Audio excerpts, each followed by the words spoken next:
গিয়েছিলাম, তো মেয়ে বলছিল খিদা পাচ্ছে, তার জন্য দেখুন চাউমিন নিয়ে এসেছি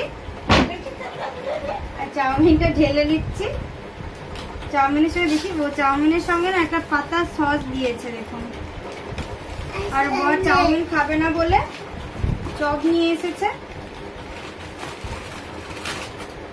চপ দিয়ে ওই মুড়ি খাবে আর কি। আর মেয়ে বলতে স্ল্যাট খাবে, এই যে স্ল্যাটও দিয়েছে। আর একটা পাউরুটি নিয়ে এসেছি সকালবেলা খাবো বলে। অনেক স্ল্যাট দিয়েছে, দুটো সস দিয়েছে।